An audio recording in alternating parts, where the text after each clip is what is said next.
Alright guys, so today I thought I'd talk about some of the finer mechanics of Rend.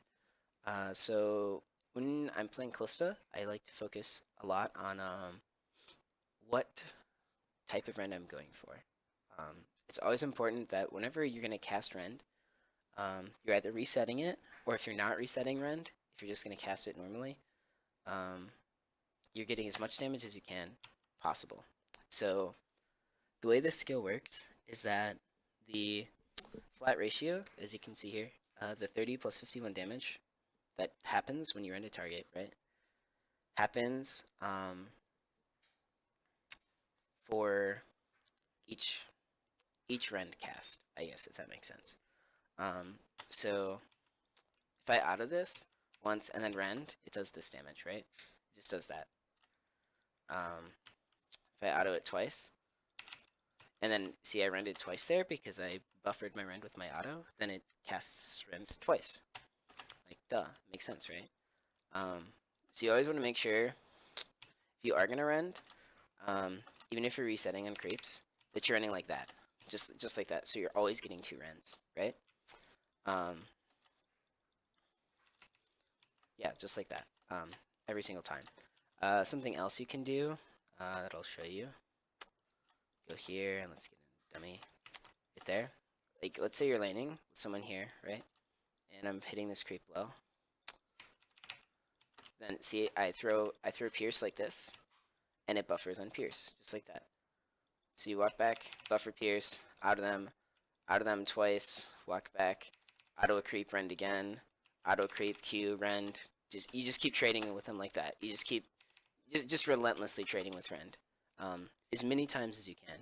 You want to just continuously rend on them. Focus the most on resetting. You have to learn kind of how much damage it always does. But if you can, or a lot of what you can do as a laning pattern to trade, if you're able to trade an auto with them, you trade an auto, then you walk back, then you buffer like that. You see how that hits them twice? It makes it really easy to hit Pierce because you're landing your rend on them, right? They're already slowed because they're rended, right? So they have the spear in them right now, and then as soon as I rend this minion right there, they're gonna get slowed because they're gonna get rended too.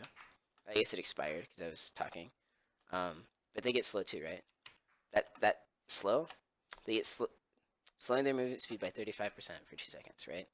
They get slowed, so your Q's not gonna miss, most likely, and you get to rend them twice. All right, so the last thing I'm going to talk about is buffering rend again. So when you buffer, as I showed you, you're autoing, you auto, you buffer, and then you hear the two rends, right? So you rend them twice, and then it does this damage twice. Cool. So what you can do, if you are, for this combo to work, you can't be melee, right? You can't be up here. You have to actually be, this is your auto range, so you can, like, you can auto from back here, right? You can auto from all the way just at the very end of the circle, right? So you have to be at least, here maybe, around 500 range, 450 range probably for this combo to work. Just be at least this far, okay? Why is because, as I showed you, you can buffer Pierce, right? So you can buffer an auto attack with Rend, and you can buffer Pierce with Rend. So you're fighting an enemy champion, you just do both of those things. So you have a Rend here for 1, you have an auto attack right there for 2 Rends, and then you have Pierce for 3 Rends. So when you use this against a target, they get by your auto attack damage, your Rend damage 3 times, and then Pierce damage. So what happens is you auto attack, this Rends, and a Pierce Rends. So when you cast this, I guess what happens is that Pierce is a channel ability, right? You see the bar there? It's channelable, which means it's cancelable by other things, right? You can flash Pierce like this. Throw a spear through a target, right? So if there's like this little chicken right here, and I wanted to fucking flash past the chicken, to hit the big chicken with the spear, I could do that, right? Oh, it hits that one because I flashed past all the little babies, and it goes to wherever I flash you, right? Well, Pierce is also cancelable by other abilities, right? See, I can cast a Sentinel, right? At the same time. And those animations slightly overlap, which makes it go away a little bit, right? So, let me go over here. Jesus. Ta-da. So then if you have a target here, you can cancel Pierce, your Q, with Rend. So what happens is you're autoing... Yeah, you see that? So when you auto, you have these autos here. You have an auto attack in air, just like that. So you run twice, and then you go like this, and you run 3 times. You hear all of those individual runs.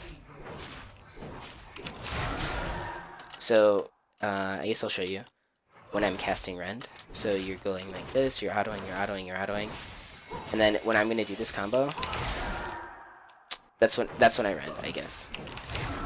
At that same time. So you see all those spears die off the target right there.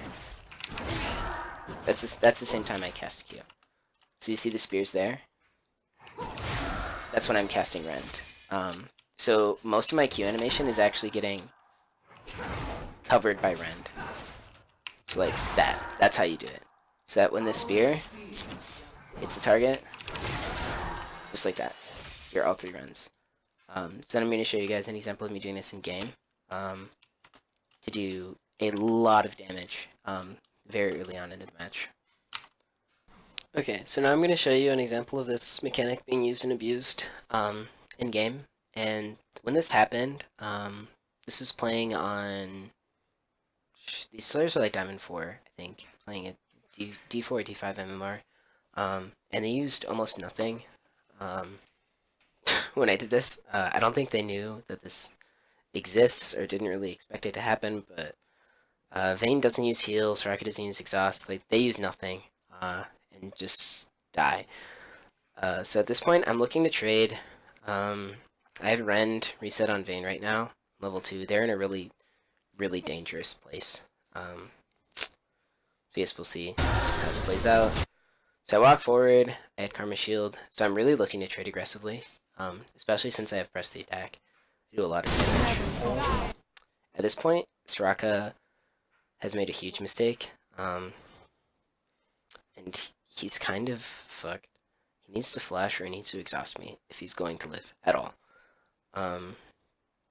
So played out.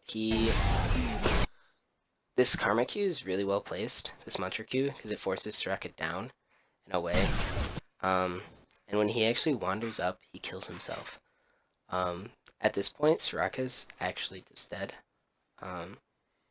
And, you know, maybe a bad Kalista player just autos him once here, and then Rends, and that's all that happens, and then everyone gets to live. But I just trade with him. So he takes the Mantra Q, and he drops to 275 health. At this point, I auto one more time, and Q buffer with an auto in the air. So he has 2 spears there, an auto that's going to Rend, and then a Q that's going to Rend. So he's going to get hit by all of them, and that's just it for him. So if you see it again, you can hear all of them happen. They use no sums, I guess. And that's, she just dies. Something else I'll include about this combo is that if you use Rend in multiple ways like this, if you Rend twice or you Rend 3 times, if any single one of those Rends kills a target, you don't lose Rend. So if you auto attack once, auto attack twice, and Rend, and both those Rend of those, if the second Rend kills a target, Rend doesn't go on cooldown, and all the mana gets refunded. If you kill them with the third Rend from Pierce, if the first 2 don't kill them, and then Pierce hits them, and then they die, you don't lose Rend. If Pierce just hits them and kills them, the buffered E still happens, even if E doesn't actually go off the 3rd time, and you still don't lose Rend. So it's really hard to lose Rend, actually, if you do this properly. As you can see, they did not expect what just happened to them. So hopefully you guys learned something from this video, and good luck in solo queue.